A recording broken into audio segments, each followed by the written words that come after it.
Hello दोस्तों, जय हिंद। स्वागत है आपका आपके अपने YouTube channel citizen judicial classes में। दोस्तों, मैं एडवोकेट शाह फैजल एक बार फिर आपके सामने। दोस्तों, मैं आज आपके लिए एक वीडियो लेकर आया हूं जो आपको बताऊंगा कि तलाशी वारंट किसी स्थान की तलाशी लेनी है या दुकान की तलाशी लेनी है या किसी भी ऐसी जगह की तलाशी लेनी है जहां पुलिस अधिकारी को संदेह है कि अपराधी वहां छुपा हुआ है, तो कौन सा मजिस्ट्रेट तलाशी वारंट जारी कर सकता है। या किसी अपराधी ने चोरी का सामान कहीं छुपा रखा है, यह अपराध जिस वेपन से किया गया है वो वेपन किसी के यहाँ छुपा रखा है या किसी स्थान पर छुपा रखा है, तो पुलिस अधिकारी किस मजिस्ट्रेट से वारंट लाकर उस स्थान की तलाशी ले सकता है। ठीक, उसके बारे में आपको बताऊंगा। भारतीय नागरिक सुरक्षा संहिता में कहाँ यह प्रावधान दे रखा है कि तलाशी वारंट के लिए क्या प्रक्रिया अपनाई जानी चाहिए। ठीक दोस्तों, चलिए शुरू करता हूँ। देखिए मेरी वीडियो शुरू करने से पहले हमेशा की तरह आपसे अपील, दोस्तों मेरी वीडियो को लाइक और सब्सक्राइब कीजिएगा।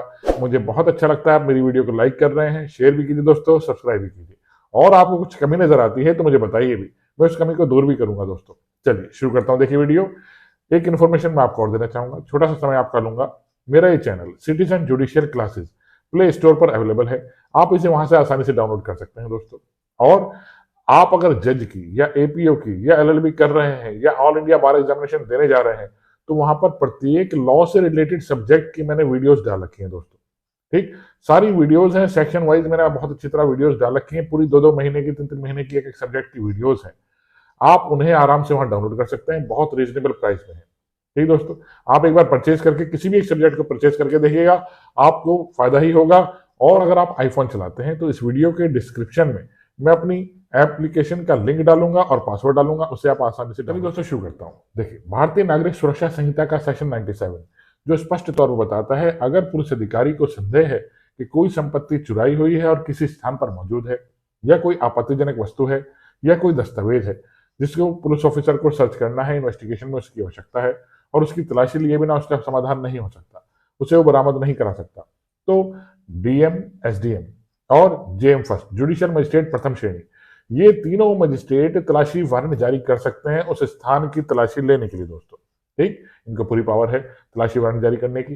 ये तलाशी वारंट जारी कर सकते हैं, तो ये पुलिस अधिकारी उस स्थान पर जाकर उस संपत्ति के लिए, उस आपत्तिजनक वस्तु के लिए, जो कोई वेपन भी हो सकता है जिससे कोई हत्या की गई होगी, या कोई कूटरचित दस्तावेज भी हो सकते हैं, जाली करेंसी भी हो सकती है, ड्रग्स भी हो सकते हैं, दवाइयां भी हो सकती हैं जाली, ऐसी किसी भी आपत्तिजनक वस्तु की तलाशी उस स्थान पर जाकर ले सकते हैं। तो कौन जारी करेंगे? डीएम, एसडीएम और जेएम फर्स्ट। इनको सेक्शन 97 भारतीय नागरिक सुरक्षा संहिता में पावर है तलाशी वारंट जारी करने की। इसी प्रकार से भारतीय नागरिक सुरक्षा संहिता का सेक्शन 100 जो स्पष्ट तौर पर बताता है रॉन्गफुल कन्फाइनमेंट के बारे में, सदोष परिरुद्ध व्यक्तियों की तलाशी के बारे में बताता है। ये सदोष परिरुद्ध व्यक्ति कौन से होते हैं? जैसे किन्हीं बच्चों को किसी व्यक्ति ने उठाया और किसी स्थान में बंद कर रखा है, पुलिस को जानकारी मिलती है कि छोटे छोटे बच्चों को उठाकर यहाँ बंद करके रख रखा है, तो डीएम, एसडीएम और जेएम फर्स्ट उस स्थान की तलाशी लेने के लिए पुलिस अधिकारी को वारंट दे सकते हैं, और पुलिस अधिकारी उस स्थान पर जाकर उन बच्चियों को छुड़ा सकता है और उनको न्यायालय के सामने प्रोड्यूस करना पड़ेगा उसे फिर।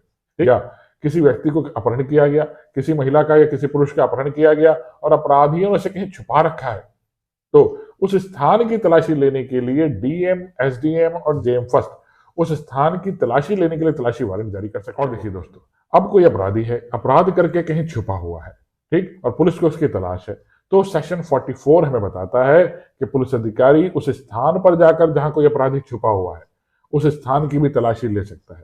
ठीक दोस्तों, सेक्शन 103 स्पष्ट तौर पर बताती है कि उस स्थान के भारसाधक व्यक्ति जो उस स्थान के केयरटेकर हैं, उस स्थान की तलाशी पुलिस अधिकारियों को लेने देंगे कि उनके पास। इसी प्रकार से देखिएगा सेक्शन 185, जब पुलिस को सूचना मिलती है कि कोई अपराध करके चोरी का सामान कहीं छुपा रखा है अपराधियों ने, या चोरी का सामान किसी सुनार को बेच दिया है, या चोरी के मोबाइल किसी दुकान पे बरामद हो रखे हैं और वहां की उनको तलाशी लेनी है, तब सेक्शन 185 भारतीय नागरिक सुरक्षा संहिता की हमें बताती है पुलिस अधिकारी वारंट लेकर किससे? डीएम से, एसडीएम से और जेएम फर्स्ट से उस स्थान की भी तलाशी ले सकता है। ठीक दोस्तों, और घर के भारसाधक व्यक्ति सेक्शन 103 के अकॉर्डिंग पुलिस ऑफिसर को तलाशी लेने से मना नहीं करेंगे जब उनके पास तलाशी वारंट होंगे।